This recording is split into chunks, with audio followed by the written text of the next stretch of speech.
Hello, everyone, and welcome to the channel. So, in today's episode of Coffee and Cards, this is episode 3, we are going to be talking about 1986 tops. So, stay tuned.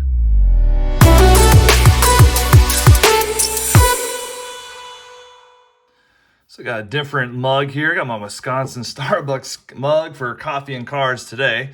And like I said, I'm going to talk about 1986 tops football in this episode of Coffee and Cards. So, in the last episode, and I'll put the link right up there, I talked about how close I may have been to getting the 1986 Michael Jordan Fleer rookie card.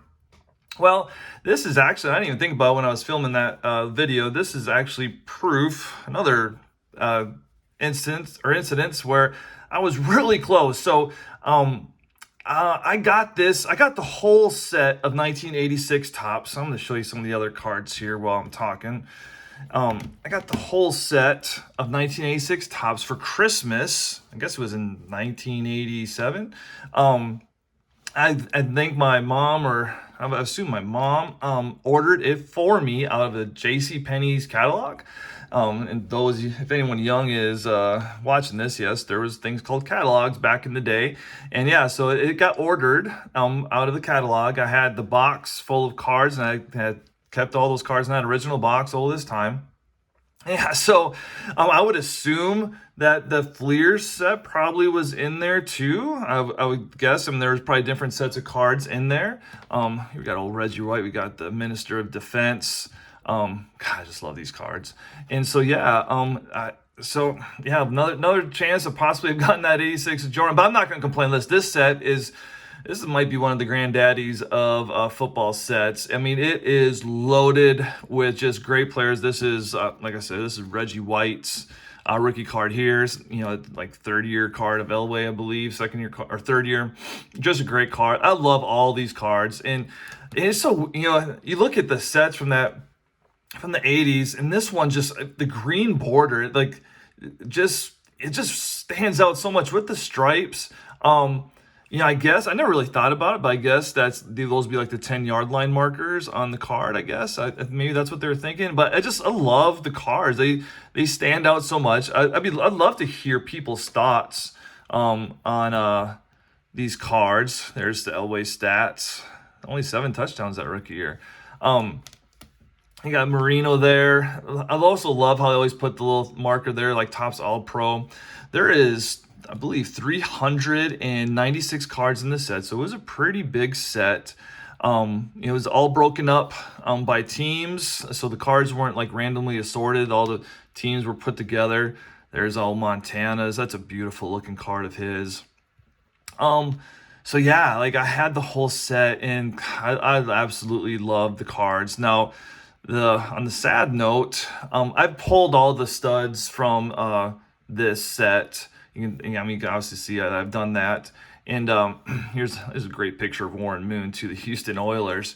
And I've moved a few times the past couple of years, and I cannot find the box of the commons of these cards. So I've been kind of frantically searching my house to see where I may have placed it. So hopefully I can find all the common cards in this set. But at least I did pull all the good ones, so I'm not missing those. Look, here's a little team leader card there. Well, Ken O'Brien, he was a decent quarterback for the Jets. And then you have Andre Reed's rookie card, great receiver for the Bills. Him and Jim Kelly hooked up so many times. Now, these cards graded go for an incredible amount of money. And this is one, if graded PSA 10, you're talking serious cash. And one of the big reasons they're so hard to grade, you can tell here, like there's these little print spots on a lot of these cards. Besides just being completely off-centered, some of them, the print spots, you can just see there. Yeah, so it's hard to find just a clean card with none of these little print spots on them. The Steve Young PSA 10 goes for crazy amounts of money. And and then obviously this is the granddaddy of them all in there right now.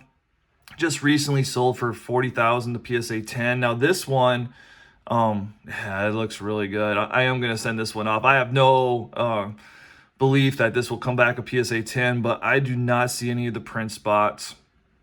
The corners look good, but I am not, like, I do not want to handle this card at all with the amount of money this card is. Take a look at the back.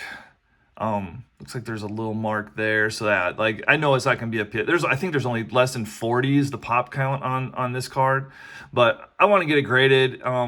If it came back an 8, or I guess even I'll be happy with whatever. I'm just real curious to see kind of what this would come back as. So I mean, like I said, it doesn't have any of the print spots, so that's a big one.